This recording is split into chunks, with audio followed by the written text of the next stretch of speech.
First off, I kinda need to explain this guy's appearance and behavior before we start this. It was never consistent, like, at all. One day he'd look like another normal white guy, then an extreme scene kid, and then like a slob. Sometimes he'd come to school in half cosplay, usually a school uniform or some variant of that.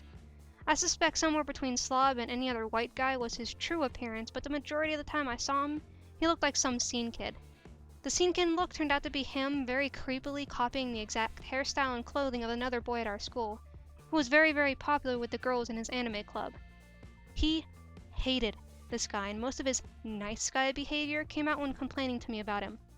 For example, those girls just like him because he's hot, whereas I'm a really cool, sweet guy and would be super awesome as a boyfriend if they'd just give me a chance.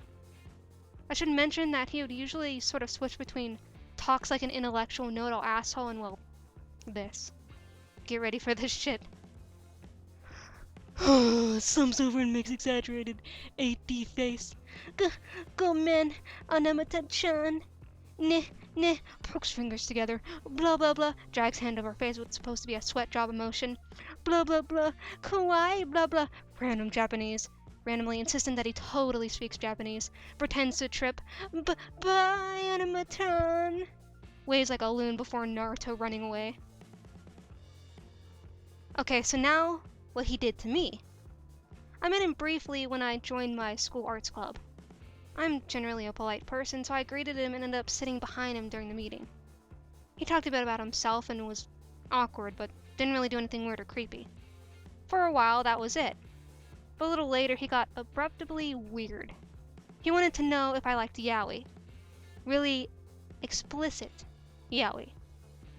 I'm not like other guys. I think yaoi's pretty hot, though no homo. If my girlfriend was into it, I'd read it with her. I'm a cool dude. I was not into explicit yaoi and had told him so. But that's not all. This charming louse also had a clever line to get into the girl's bathroom. He was talking to me as I power walked my way to my next class, and I ducked into the bathroom to get away from him. He followed me in.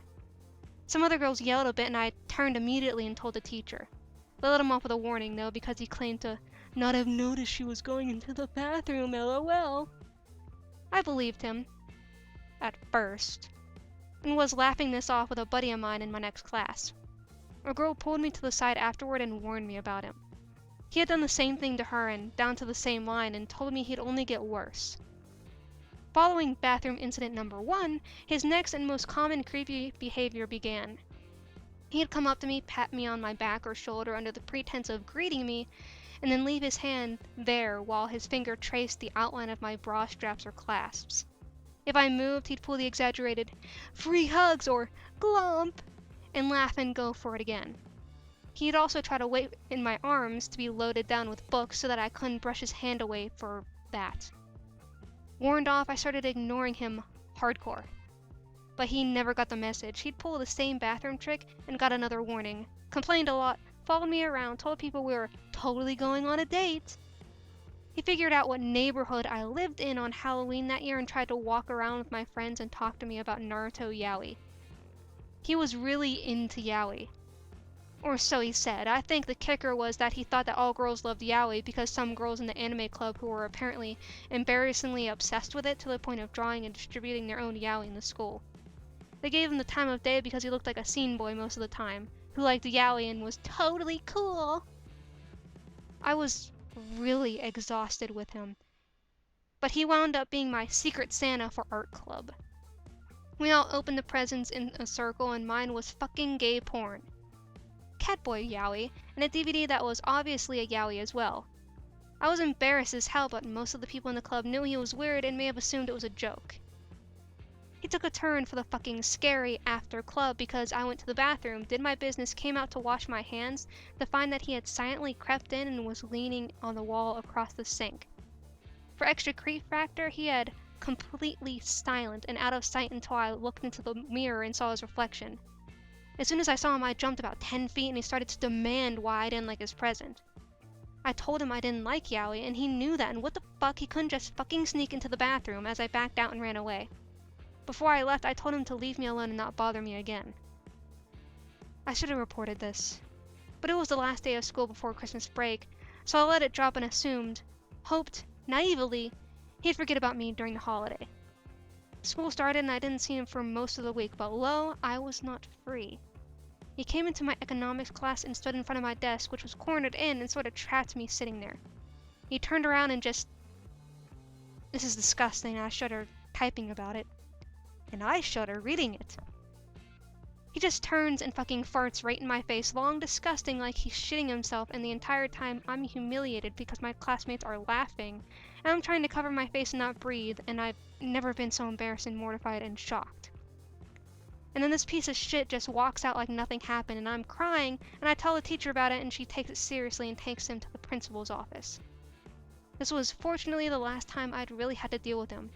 He would try to talk to me, but whenever they threatened him with kept physical contact and conversation pretty dead. I found out from a girl that had warned me about him that he was harassing about 5 of us very similarly. I was able to meet a few of them, and we pieced together that he genuinely thought he was friends with us, and that we were just not giving him any real chance to be a good boyfriend.